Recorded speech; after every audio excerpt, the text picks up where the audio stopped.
Planet Gaming here, and I thought I'd shed my thoughts on the game of service thing and how Sea of Thieves is just going about it the wrong way. Now, honestly, games of service sucks, but it looks like the companies are headed that way. So, if the future is indeed going to be having these games as a service, let's just try to tell the companies what they should do to, not piss the fans off and piss off the player base and actually bring out games that are worth buying and that are worth $60 because Sea of Thieves is not worth $60. Not if it doesn't have a whole bunch of content. Honestly, if the game's fun to play, it's fun to play. But that doesn't mean that it's worth $60. Now, you could say if you bought Game Pass, then you wouldn't be paying $60. Okay, that's a good point, but what if Sony makes a game like this and it doesn't have a lot of content? There's no Game Pass. What are you going to do then? You're going to let Sony get away with it? What if Nintendo does the same thing? They can't get away with it. That's what I'm saying. If Microsoft gets away with this, then more people are going to look at Microsoft and they're going to be like, "Oh, hey, look this Microsoft. If they can do it, we can do it."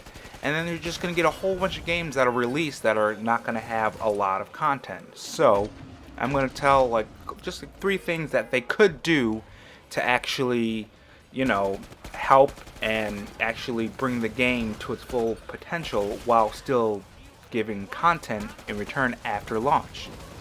First off, they have to be upfront and tell us what your game is going to have at launch and a little bit down the line. Now, you don't have to tell the full release schedule of your content, but at least give us a little bit and tell us what we can expect. Don't do any sneaking tactics like the devs of Destiny did, where they kept doing things week after week, and every single time after that week they would remove it and then replace it with something else. That's just some kind of sneaking tactic. Tell us if you're going to make any microtransactions. Tell us the things that could very well piss off your entire player base before you do it, so you know if you should do it or not. Just do that and you should be fine. Second, launch your game with content. Now, this is where Sea of Thieves comes in, of course, because it hardly has content. Now, you can very well have fun when there's hardly no content with the mechanics that are in the game, but that doesn't mean that you're going to stay in the game.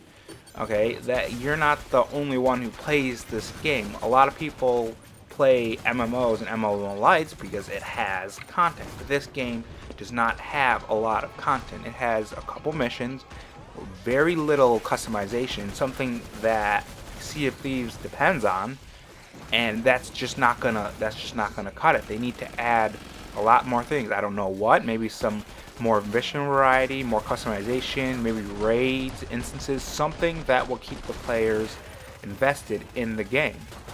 If you're going to bring content down the line, make sure you launch the game with content that'll keep the players busy until said content comes. Third, make sure the content is actually worth the price you're asking for, unless it's free in case of other type of game services that they do.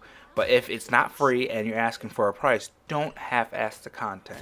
Make it well thought out and above all fun to play. Time and time again, DLC has been less than stellar. Look at Destiny's first DLC. That was not worth the price, and honestly, it wasn't even worth playing. And then you look at Division, and that's free DLC, and that's definitely worth playing. It came out around the same time, too. And if the Division can get back up on its feet and get in the graces of the players for doing the right things, then I think Destiny could honestly do that, too. Now, can they do it? Can they actually achieve that? Maybe, maybe not. But it is possible if you do the right things and you do right by the players that you promised in the beginning for the game that you were talking about. Now, of course, there are other actions that can be taken to make this games of service actually better and good for the industry and games at the same time. I mean, not games, gamers, and at gamers at the same time. But if the industry wants to go as this game as service thing, and you can't be like Sea of Thieves asking $60 for like an early access or a $20, $10 game, you can't do that. So when you bring these games of service out games and you announce that it's going to be games as a service, then fill it with content when it's launched. Don't make it like Sea of Thieves. Don't make it like Destiny. Do right by your players, and they will do right by you by buying your game. Alright, that's it for this video. This was kind of like my first video of doing something like that.